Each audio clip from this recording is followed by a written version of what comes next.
Cuando la lluvia empezó a golpear el tejado de la casa en Puebla, el aire olía a tierra mojada y a velas apagadas. María Soledad estaba de pie junto al ataúd, con la mano fría sobre la madera barnizada, y sostenía una carta que no sabía si abrir. La gente pasaba alrededor como sombras, primos, vecinos, algún viejo amigo de Javier que apenas levantó la vista. Habían venido para acompañar el cuerpo, para pronunciar palabras que a María le sonaban huecas junto al hueco más grande, la ausencia de quien hasta hace poco se llamaba compañero y padre de sus hijos. La carta había llegado con la tarde, entregada por don Esteban, el hombre que cruzaba el pueblo con paso lento y que siempre traía noticias de la sierra.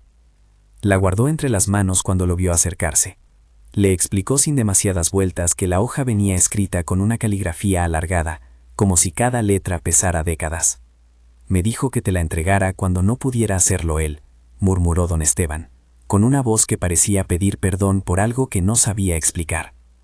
María no creía en segundas lecturas de la vida. Había aprendido a sobrevivir con los ingresos esporádicos de un puesto en el mercado, con las pequeñas manitas de sus hijos ayudando a envolver tortillas, con los créditos que ella misma iba pagando a plazos. Javier había sido quien se fue a trabajar de forma intermitente a la sierra, quien regresaba con historias a media voz de tierras antiguas, con fotografías arrugadas de un pueblo de casas bajas y jaras al borde del camino. Pero nunca les había hablado de escrituras ni de documentos que valieran más que los pocos ahorros que alcanzaban para el pan de cada semana. La carta, cuando por fin la abrió entre el ruido de los sollozos y el crujir de los papeles, contenía frases cortas, mandatos casi. Lleva a los niños y vete al lugar donde nací. No esperes. Hazlo por ellos y por lo que dejamos. Prométeme que no te detendrás. No había súplicas largas ni explicaciones.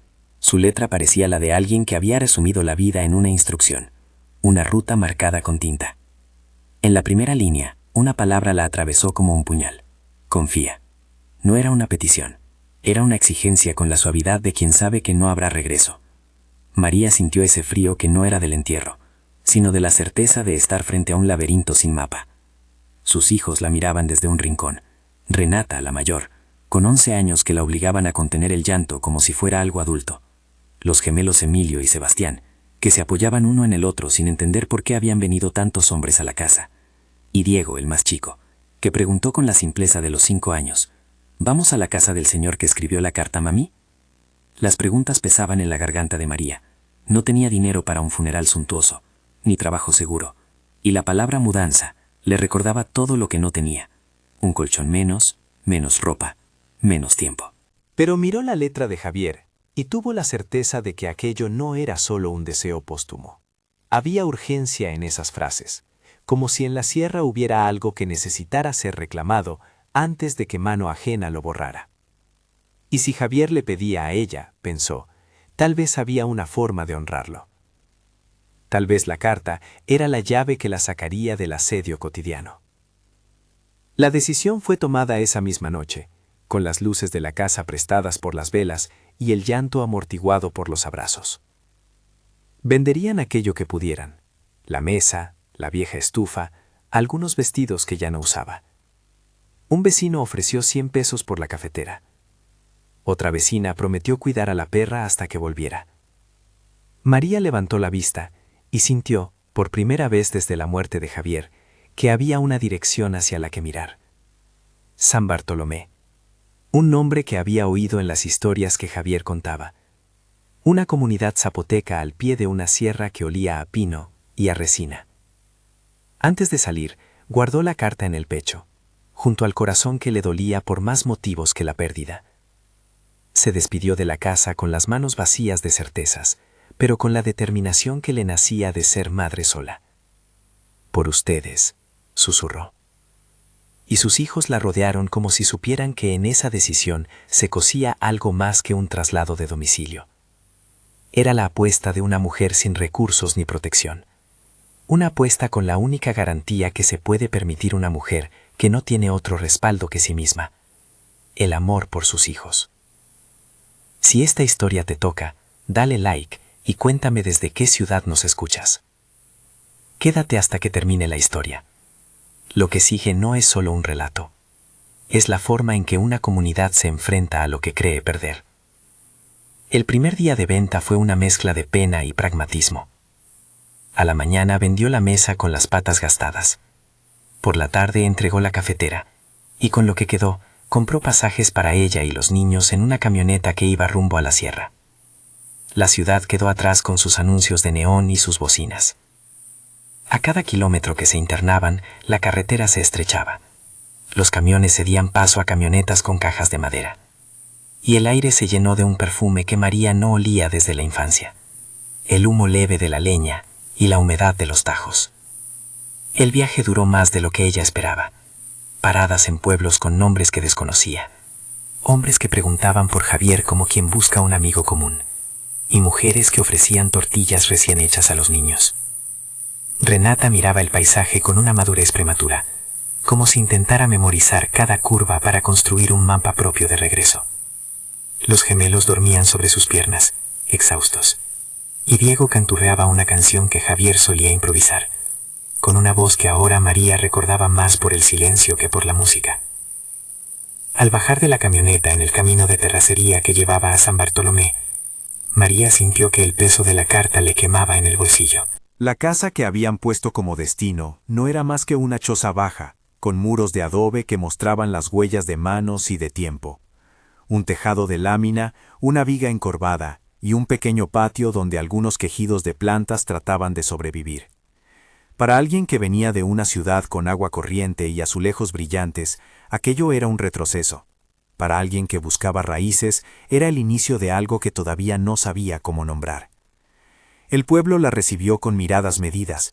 No hubo una bienvenida cálida de barandas abiertas, hubo en cambio silencios que pesaban y preguntas que no se lanzaban. Don Aurelio, al llegar, fue de las pocas manos que se tendieron con confianza. Era un hombre acostumbrado a la tierra, con arrugas que hablaban de sol y de largas jornadas al aire libre.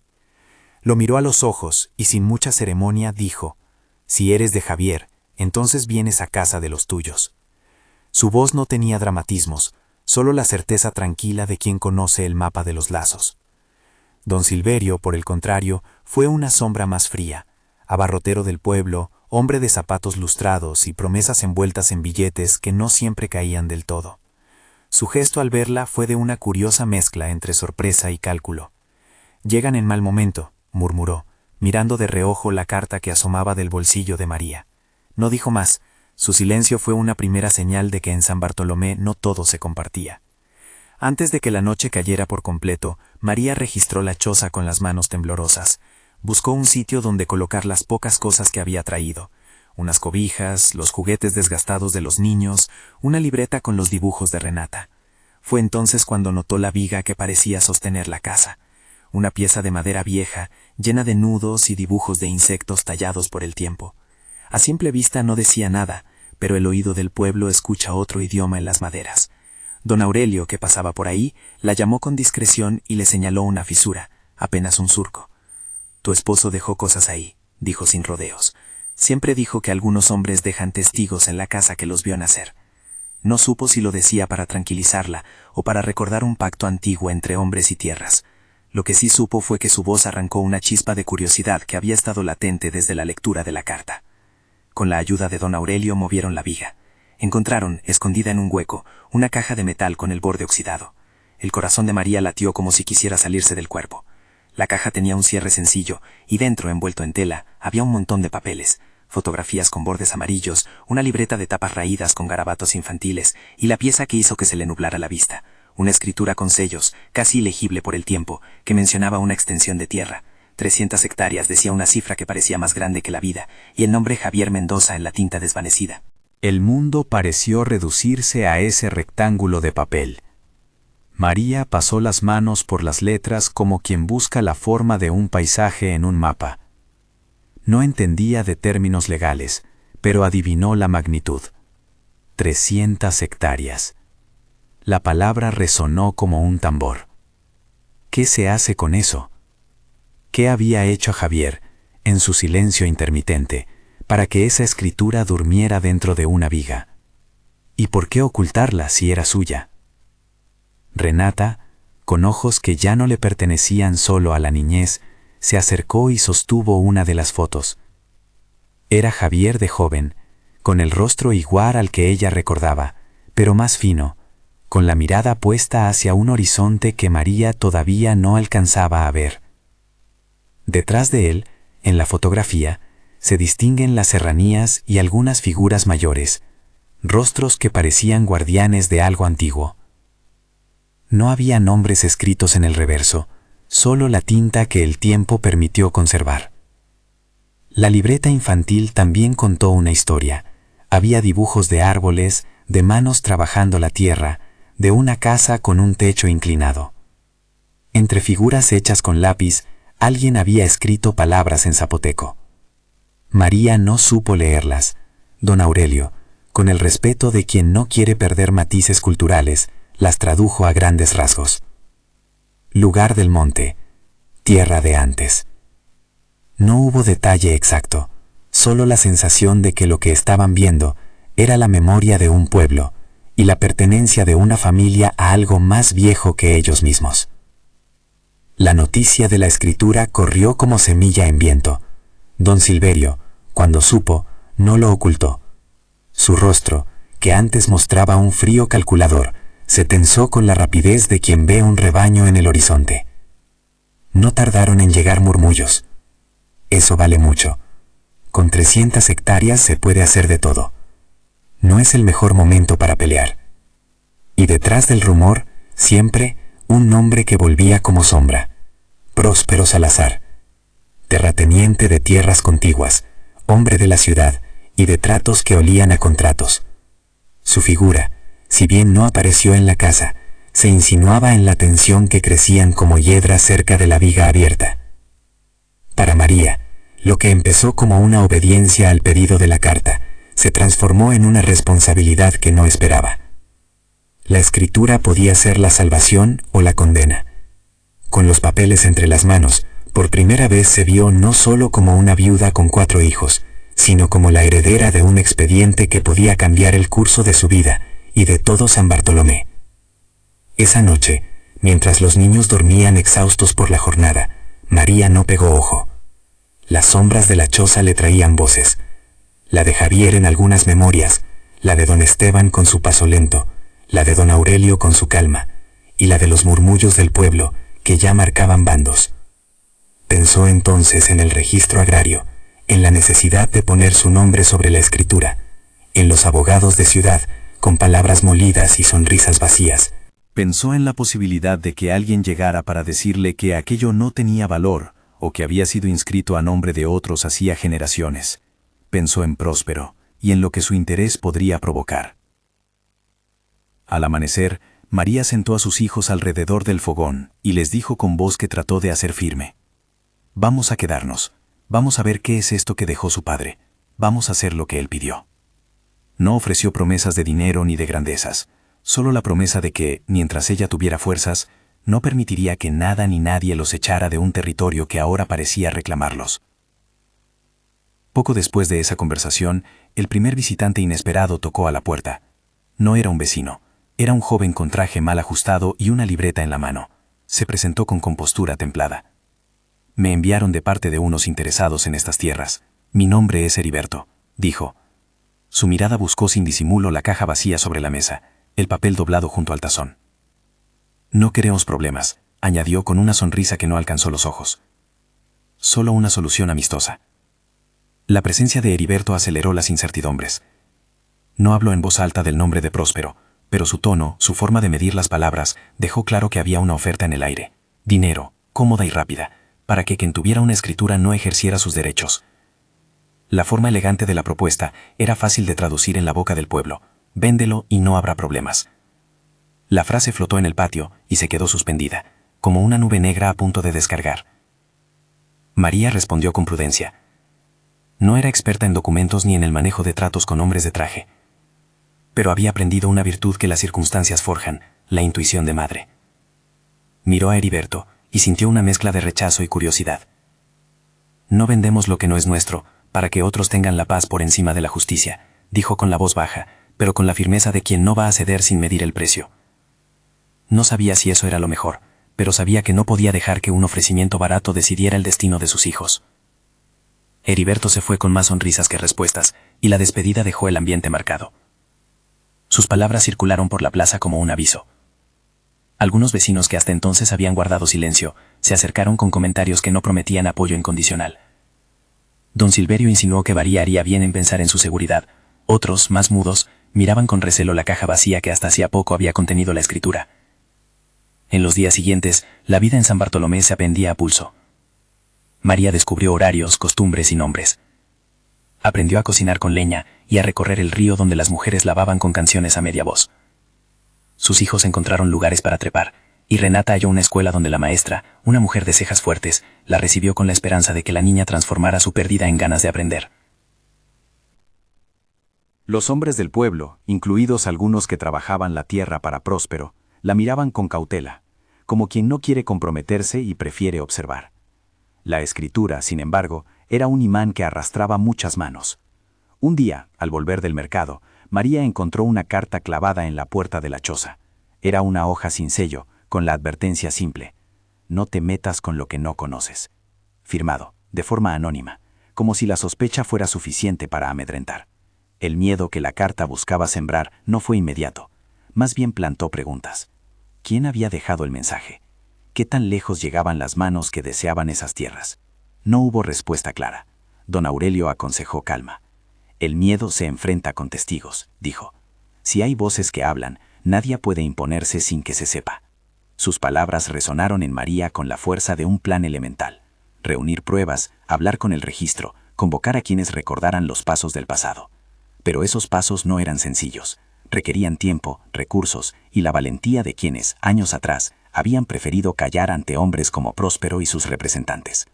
La noche en que la primera patrulla de hombres armados llegó a las afueras del pueblo, como para recordar quién tenía el poder, se transformó en una prueba de fuego. No hubo enfrentamiento directo, solo el crujir de ramas y la luz de linternas que se acercaron a la casa de María, como si quisieran invadir algo más que un techo de lámina.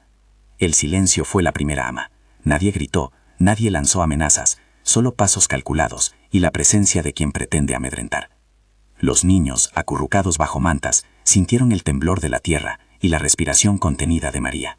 Ella mantuvo la carta de Javier cerca del pecho, como si fuera el único escudo posible.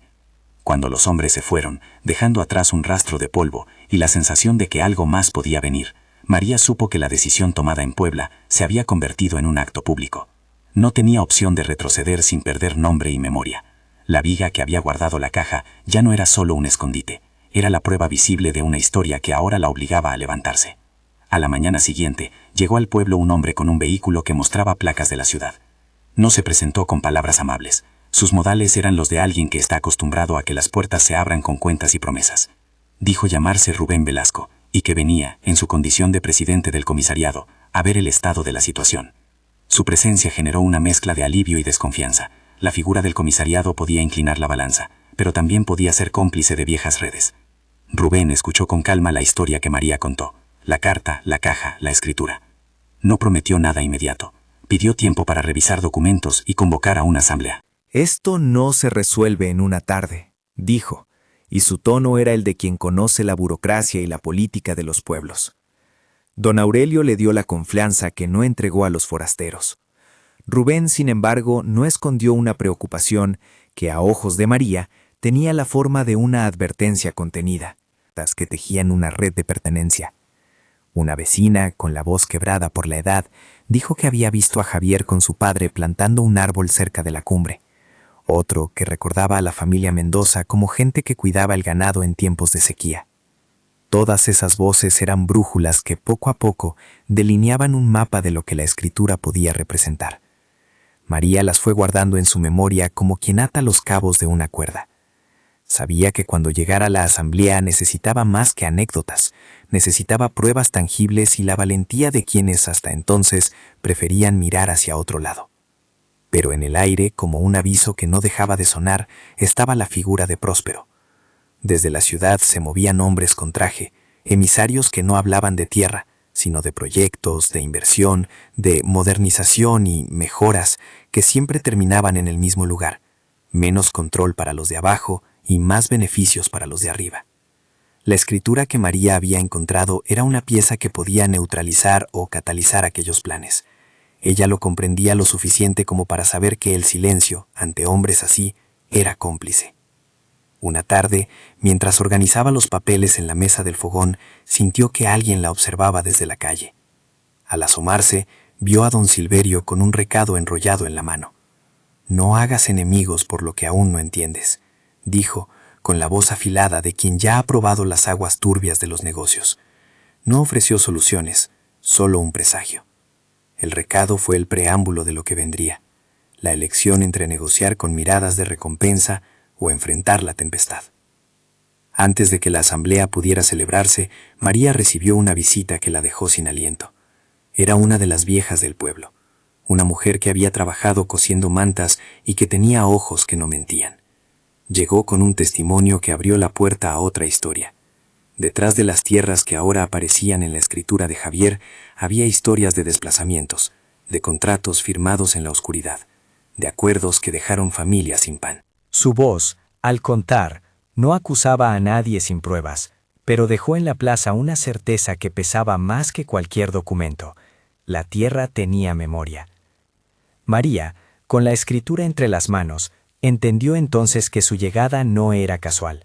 La carta de Javier había sido una llamada, una forma de decir que lo que él había guardado no era solo suyo, sino de todos aquellos rostros que ahora empezaban a verse con otros ojos. La impresión de agravio que había sentido en Puebla se transformó en una especie de mandato: buscar la verdad, conversar con la gente, reunir testigos. No se trataba solo de reclamar un pedazo de tierra, se trataba de reclamar la dignidad que esa tierra contenía. La maquinaria del poder, sin embargo, no duerme. En los días siguientes llegaron nombres con olor a ciudad, abogados que preguntaban con décadas de experiencia, emisarios que ofrecían soluciones rápidas y rumores de alianzas entre algunos miembros del comisariado y terratenientes. La comunidad, que por años vivió con el miedo como costumbre, empezaba a mostrar pequeñas grietas. Algunos temían perder lo poco que tenían si se cruzaban con el dinero de Próspero. Otros, en cambio, miraban la escritura como la posibilidad de recuperar lo que siempre les había pertenecido. María sentía el peso de la decisión. Por primera vez en años, su vida dependía de algo que no podía resolver con trabajo diario y buena voluntad. Necesitaba aliados, y los estaba encontrando: don Aurelio, la vieja costurera, algunos ancianos dispuestos a testificar. Pero también necesitaba fuerza institucional, documentación oficial, la inscripción en el registro que pusiera su nombre en letras que la ley reconociera. Ese era el siguiente paso, uno que sabía que implicaría tiempo y probablemente más que una amenaza velada. El día antes de partir a la ciudad para iniciar los trámites, se quedó sola en la choza, con la escritura doblada sobre la mesa. Afuera, la sierra se estiraba en tonos verdes, y un viento pequeño traía la voz de los niños que jugaban, sin advertir los nombres que ya se estaban enunciando en la plaza. Se arrodilló junto a la viga donde había aparecido la caja y besó la madera con la misma expresión con la que una persona saluda una promesa. No sabía lo que los próximos días le traerían. En su corazón había miedo y esperanza en proporciones iguales. Sabía que por cada paso que diera podía encontrar manos amigas o tramas que buscaban borrarla. Pero también sabía que si no lo intentaba, sus hijos vivirían continuando el festo de la resignación. Y eso, pensó, no era algo que una madre pudiera consentir. Al amanecer, con la escritura envuelta en una tela, se despidió del pueblo y subió a la camioneta que la llevaría a la ciudad para registrar los papeles. Don Aurelio la miró con una mezcla de orgullo tranquilo y preocupación. «No vayas sola», dijo. «Busca testigos y ten cuidado con los hombres de traje».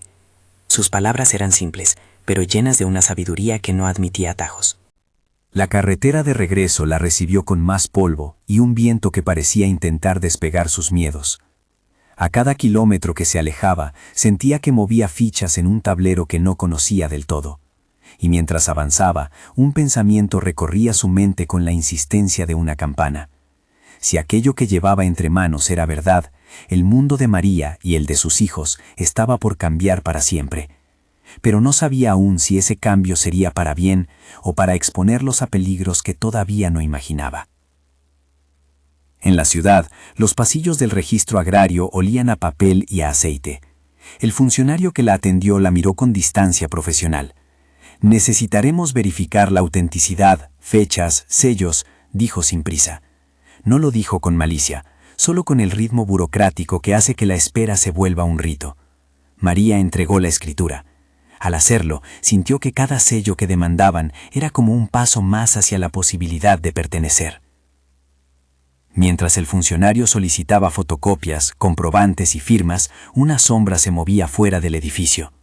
Un coche negro se detuvo en la esquina y un hombre con gafas oscuras tomó notas desde el cristal.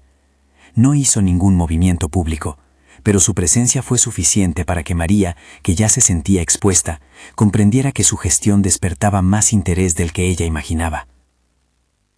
El proceso sería lento. Le indicaron que volviera en algunas semanas para consultar el avance.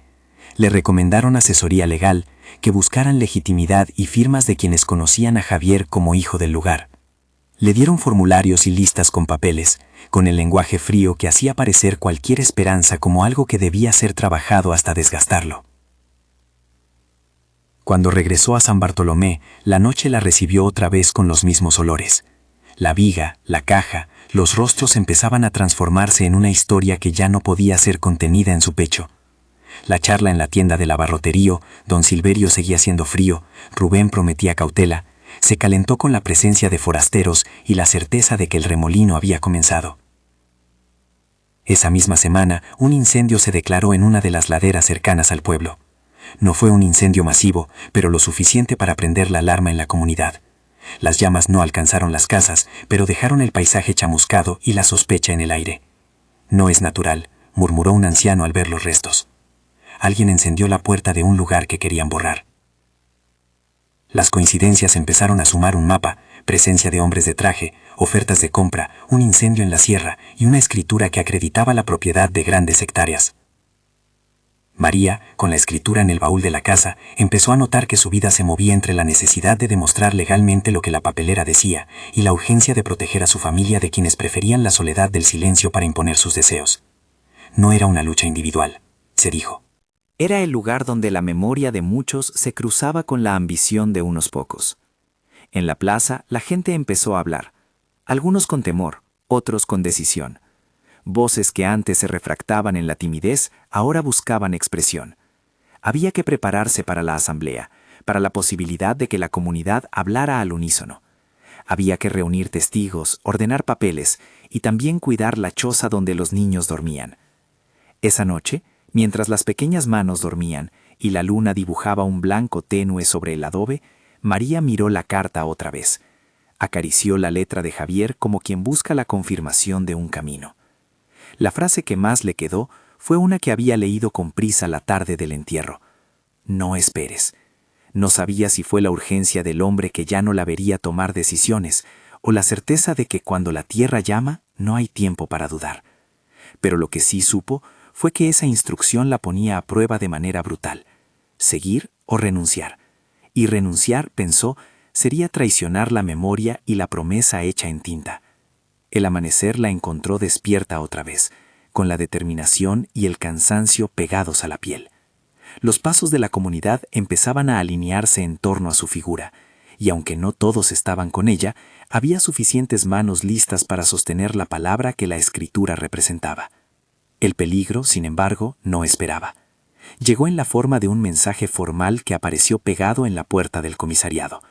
Un aviso de intención de desalojo a nombre de una empresa con enlace en la ciudad y la firma de alguien que decía representar intereses que no se mostraban en persona. En el papel, las palabras eran limpias y técnicas. Advertencia de posesión indeterminada, procedimiento de reclamación, plazo para desalojo. Legalmente eran un conjunto. Para María, no eran más que amenazas envueltas en formalidad. Pero las amenazas, cuando se disfrazan de papeles, adquieren la gravedad de lo inevitable.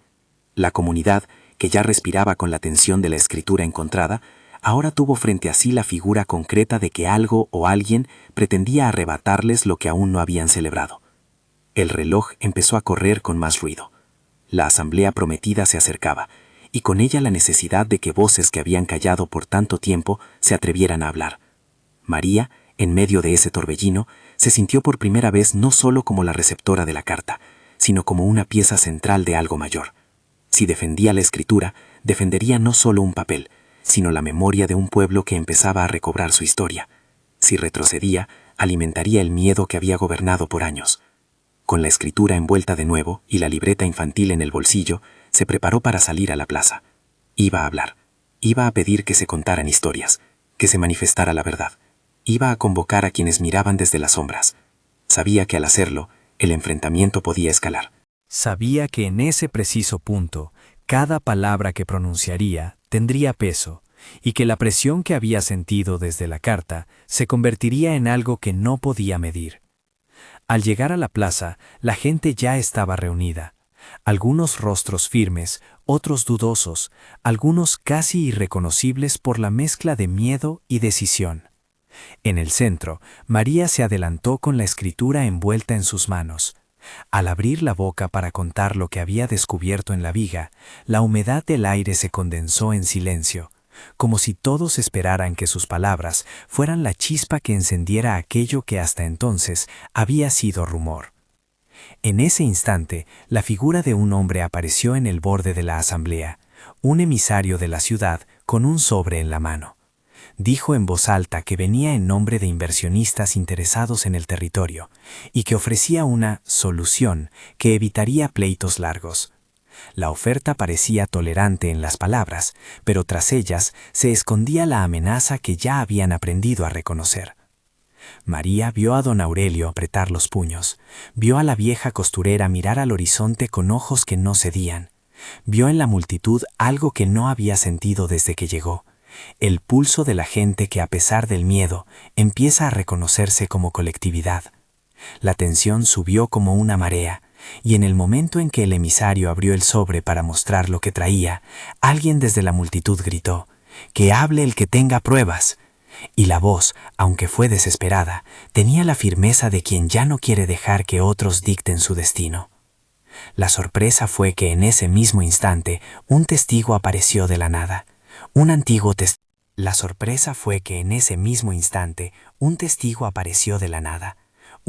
peón que muchos creían ya fuera del pueblo, alguien que había trabajado años en las haciendas cercanas y que se llamaba Mateo. Venía con el polvo de la carretera en las botas y con las manos temblando por la edad y por la carga que traía. Se abrió paso entre la gente y sin esperar permiso sostuvo una carpeta con papeles amarillentos y fotos dobladas. «Yo vi las reuniones», dijo con la voz rasposa, y la plaza guardó el aire como se guarda una certeza temida. Mateo contó que había sido contratado en su juventud por una empresa, que en papeles hablaba de programas de desarrollo, pero en la práctica actuaba para intereses de un solo hombre, Próspero Salazar. Habló de sobres con billetes, de acuerdos sellados en bodegas a media luz, de contratos que cambiaban nombres en actas que luego desaparecían. Trajo una fotografía donde se veía a Próspero con un joven de traje y detrás mapitas que coincidían con el croquis de la escritura encontrada por María. No eran pruebas completas, dijo. Eran pistas que unidas a la escritura creaban un hilo que ya no podía ignorarse. Cuando Mateo, con la mirada caída y las manos sudadas, dejó sobre la mesa una hoja con un sello borroso, un comprobante de pago a un burócrata de ciudad, la gente murmulló. Esa hoja, aunque casi ilegible, confirmaba algo que muchos sospechaban, que había redes invisibles que movían tierras y voluntades. La voz de la asamblea creció. Algunos pedían calma, otros justicia. Pero por primera vez, el rumor dejó de ser viento. Había nombres, lugares y testigos que con la valentía de hablar comenzaban a formar un expediente de la memoria colectiva. Próspero, en la distancia, no tardó en reaccionar. Desde la ciudad llegaron nuevas cartas formales, más abogados con trajes impecables, y una campaña de desinformación disfrazada de interés por el desarrollo. A través de emisarios, intentaron plantar la idea de que la escritura era un simple papel sin validez, que la modernidad traería empleo y progreso si el pueblo cedía. Heriberto volvió, esta vez con argumentos más contundentes, y con la seguridad de quien cree que el dinero compra decisiones. Pero la asamblea había cambiado. Don Aurelio y la costurera vieja tomaron la palabra con la autoridad que dan los años y la memoria. Varios ancianos que habían callado por miedo Ese día subieron al improvisado estrado y contaron nombres, fechas y promesas rotas. Sus relatos no eran técnica legal, pero eran mapa. ¿Quién ocupó qué? ¿Quién firmó qué? Y sobre todo, ¿quién había hecho callar a quienes se atrevieron a hablar? Rubén, el presidente del comisariado, que hasta entonces había mostrado cautela, sintió la presión de la plaza y empezó a mover sus piezas en favor de que se realizara una investigación formal. Con las pequeñas pruebas que Mateo y otros depositaron, María se armó de una estrategia sencilla: registrar la escritura, reunir testigos, asegurar copias fotográficas y llevar los papeles a la ciudad para que un abogado independiente los revisara. No fue fácil. La burocracia demoró. Algunos funcionarios pospusieron citas, otros pidieron más comprobantes. Mientras tanto, el aparato de Próspero no dormía. Notas anónimas, sombras en las noches, amenazas veladas pegadas en las puertas. Una madrugada, semanas después de la asamblea, el pueblo se despertó con el olor a humo. Esta vez las llamas no fueron una pequeña quemazón en la ladera. Alguien había prendido fuego a una vieja bodega, donde se guardaban herramientas agrícolas y provisiones. La bodega quedó reducida a cenizas, y en la oscuridad se escuchaban pasos que se alejaban con rapidez. No hubo víctimas directas, pero el mensaje fue claro: podían hacer baño sin mostrar la cara. El fuego, sin embargo, tuvo un efecto no previsto por quienes lo provocaron. Al consumirse la maleza y el sotobosque, piedras antes ocultas quedaron al descubierto. Uno de los jóvenes del pueblo, buscando entre los restos con don Aurelio, encontró vetas en la roca que brillaban a la luz del alba. No eran rumores. La piedra mostraba manchas que, al ser raspadas y analizadas por un geólogo que llegó desde la ciudad a petición de la cooperativa que apenas nacía en conversaciones, resultaron contener plata en una proporción notable. El hallazgo reavivó las tensiones. Para Próspero era una confirmación de lo que muchos temían: la tierra que pertenecía por derecho a la comunidad tenía recursos atractivos para extracción. Para María y para la mayoría del pueblo, la veta fue a la vez una tentación y una prueba. En los días siguientes llegó gente de la ciudad: geólogos, periodistas curiosos, pequeños inversores con palabras melosas. La ventaja, pensó María, era que ahora tenían un argumento tangible para legitimar la presencia de la escritura y para convocar autoridades capaces de frenar las maniobras oscuras. Heriberto, viendo que el viento cambiaba, no se quedó quieto. Una noche, la tranquilidad del lugar se quebró cuando una camioneta sin placas se detuvo frente a la choza de María. 3 hombres bajaron con linternas y con la urgencia de quien no quiere dejar rastro. En su mano, uno de ellos llevaba una pistola. No buscaron diálogo, vinieron con la amenaza en el gesto. Querían que María firmara un documento renunciando a la escritura, o si no, que entregara las pruebas que había encontrado en la viga.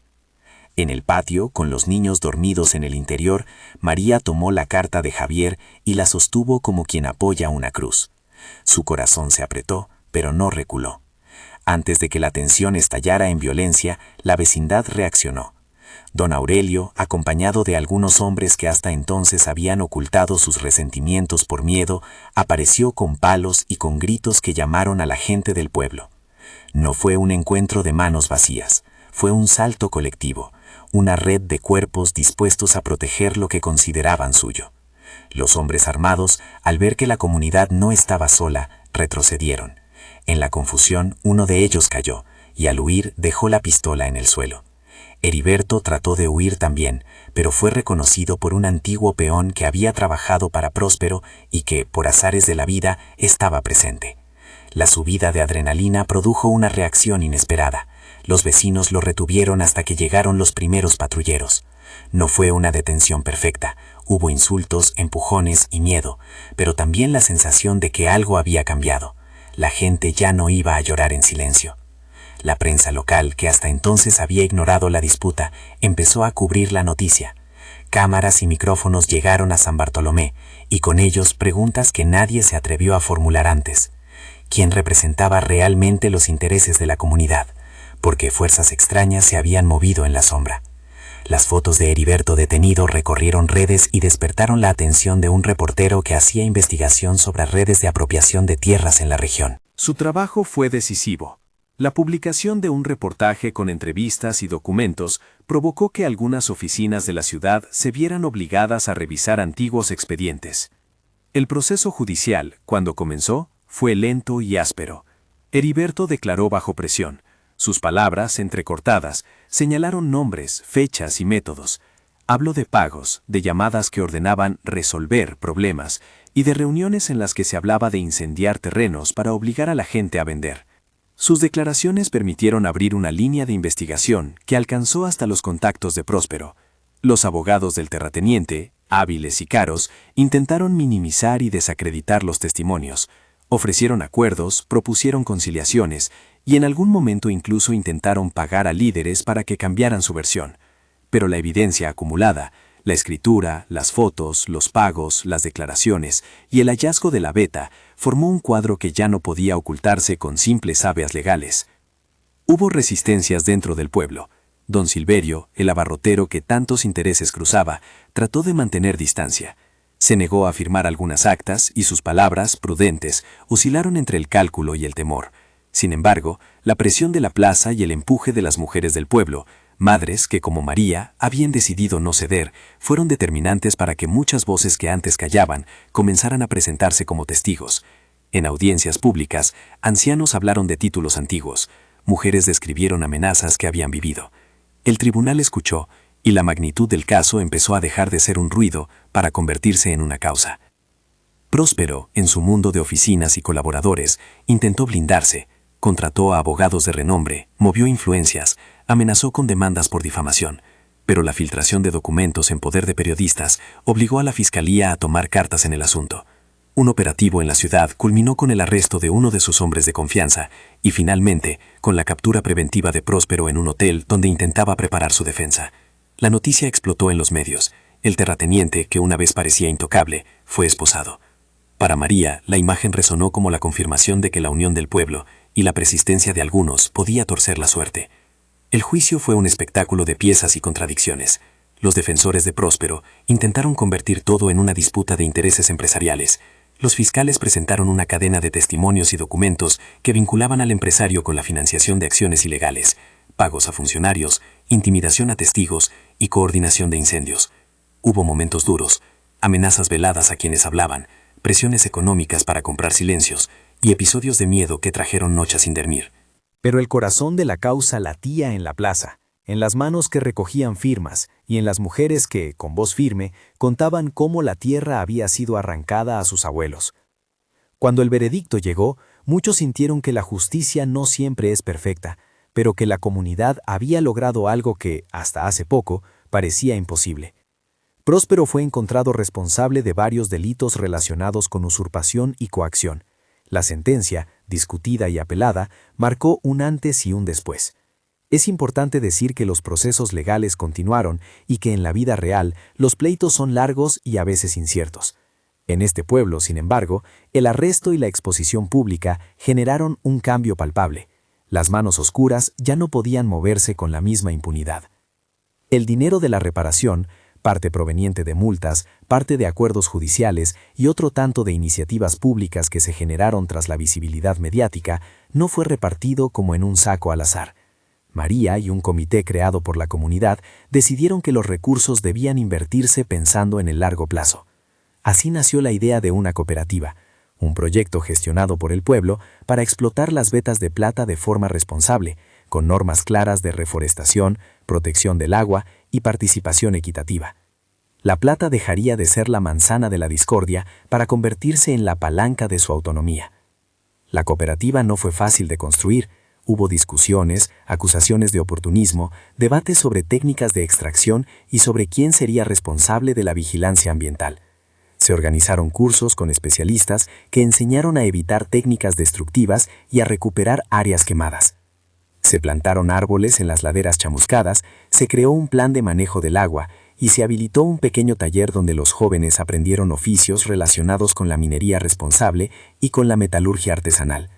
Parte de los fondos se destinaron a la construcción de una escuela nueva, con aulas que antes eran un sueño. Otra parte financió un consultorio básico para atender urgencias. María, que llegó a San Bartolomé con 4 hijos y una carta, encontró en el trabajo comunitario una nueva identidad. Pasó de ser una mujer sola ante el dolor a liderar asambleas, a recibir visitas de estudiantes de antropología y de colectivos de defensa de tierras que querían aprender del proceso que habían emprendido. Se formó en gestión comunitaria, aprendió a leer expedientes con más detalle y se convirtió en la voz con la que la comunidad se presentaba frente a ruedas de prensa y comisiones gubernamentales.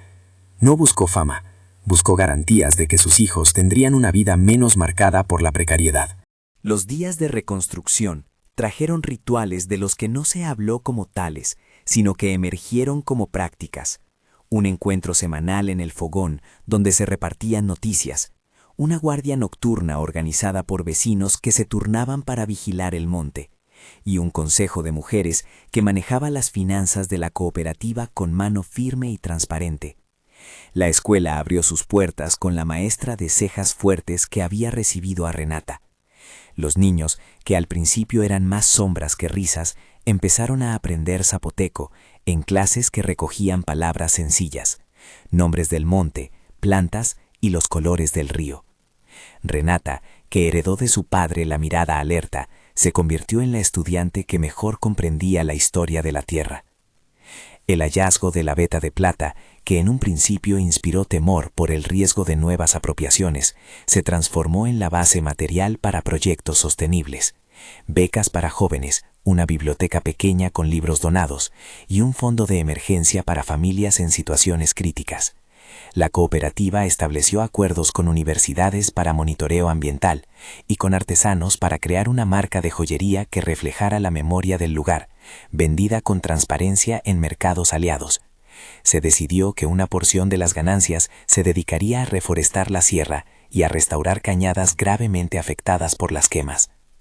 No todo fue brillo ni consenso. Hubo días de frustración cuando las ventas no cubrían las expectativas o cuando la maquinaria fallaba. Hubo disputas internas sobre cómo repartir beneficios y esporádicas sospechas de presión externa para volver al modelo antiguo. Pero la forma en que la comunidad resolvía los conflictos era distinta. Más asamblea, más transparencia, menos acuerdos a puerta cerrada. La gestión colectiva fue la medicina contra la herencia de silencio que Próspero había alimentado durante décadas. En la vida de María hubo también gestos íntimos que la curaron. Remodelaron la choza hasta convertirla en una casa con un cuarto más ancho para que los niños estudiaran. Colocaron ventanas que dejaban entrar la luz y una pequeña estufa que ya no necesitaba esfuerzo extremo para encender. Renata, con esa mezcla de niña y mujer incipiente, aprendió a hablar zapoteco para comunicarse con los ancianos. Emilio y Sebastián, los gemelos, se forjaron amigos inseparables en la cooperativa, mientras Diego, el más pequeño, inventaba instrumentos con restos de metal que recuperaban del taller.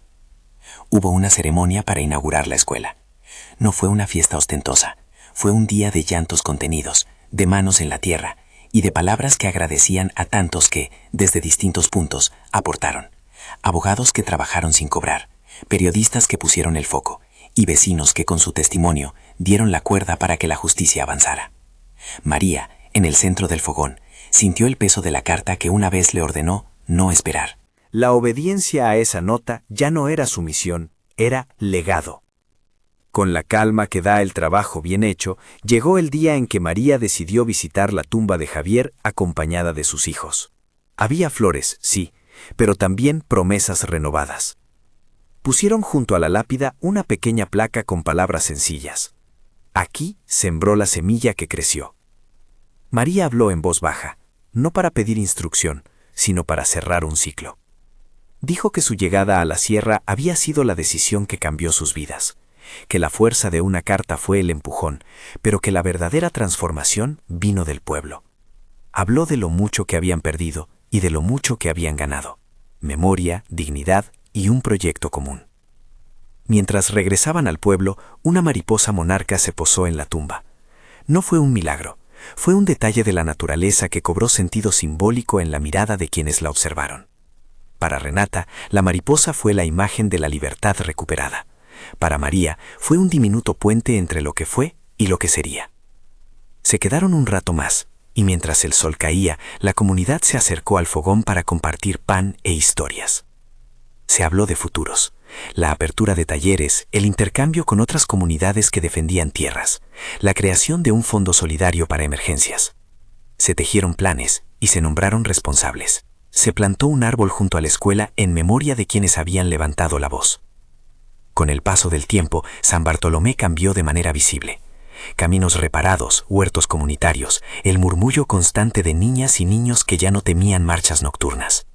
Las fotos de la cooperativa circularon en redes, no por deseo de gloria, sino para poner en evidencia que otra forma de gestionar los recursos era posible. Algunos exhabitantes regresaron en busca de oportunidades, otros se quedaron a observar desde lejos.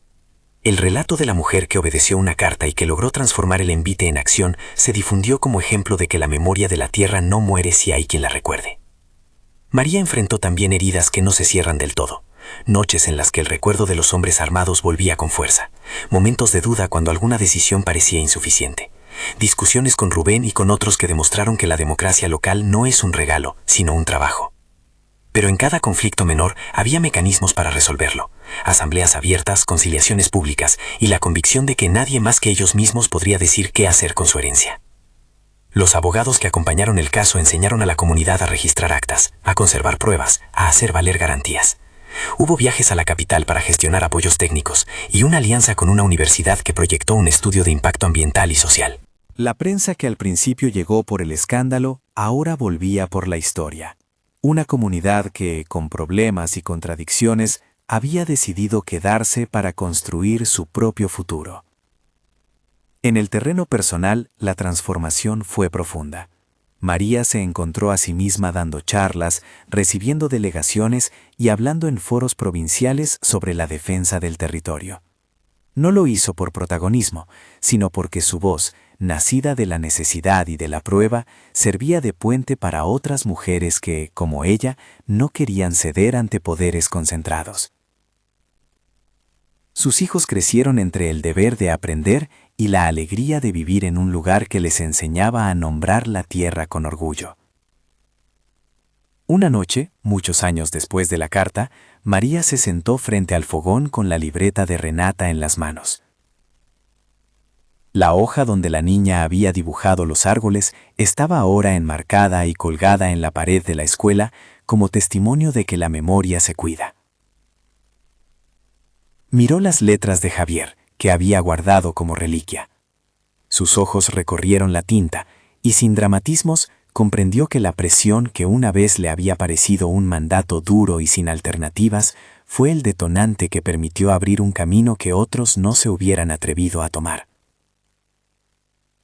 No era una absolución de la forma, sino una lectura de la intención. Javier había dejado una herencia que reclamaba ser reivindicada. El pueblo tuvo también momentos de celebración sencilla, la inauguración de la planta de tratamiento de agua, la primera venta de piezas de joyería de la cooperativa a un mercado justo, la fiesta del maíz con la que cerraron un ciclo de recuperación de semillas. Fueron pequeñas victorias acumuladas que dieron solidez a la idea de que la justicia recuperada se traduce en mejoras concretas para la vida diaria. Todavía hay días en los que la sombra de lo que sucedió regresa. Hay procesos legales pendientes, apelaciones que siguen su curso, y la realidad de que la presencia de recursos minerales atrae ambiciones. Pero la estrategia del pueblo cambió. No se trata solamente de vigilar, sino de crear instituciones locales fuertes, de educar a las nuevas generaciones y de tejer alianzas que hagan más difícil la reaparición de viejas prácticas. María, ya con canas en las sienes y con la autoridad que da el haber resistido, mira a sus hijos con orgullo. Renata estudia en la universidad y regresa siempre con ideas para mejorar la cooperativa. Los gemelos son técnicos que trabajan en la planta. Diego, curioso y risueño, construye instrumentos que suenan en las noches de fiesta. Todos comparten una herencia que no es solo material, es la memoria de que su tierra habló y fue escuchada.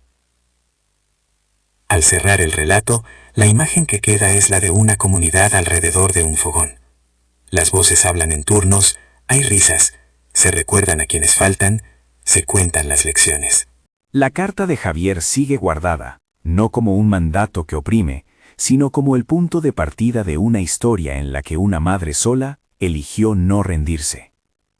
Esa decisión desencadenó una cadena de hechos: miedo, confrontación, justicia y finalmente, reconstrucción. No fue un camino limpio ni exento de costo, pero sí fue un camino que transformó la vida de muchos. Si esta historia te conmovió, comparte este video con alguien que valore la defensa del territorio y la fuerza de las comunidades. Suscríbete para escuchar más relatos reales e inspiradores. Aquí, en cada historia, encontramos la manera en que la valentía cotidiana puede torcer la historia.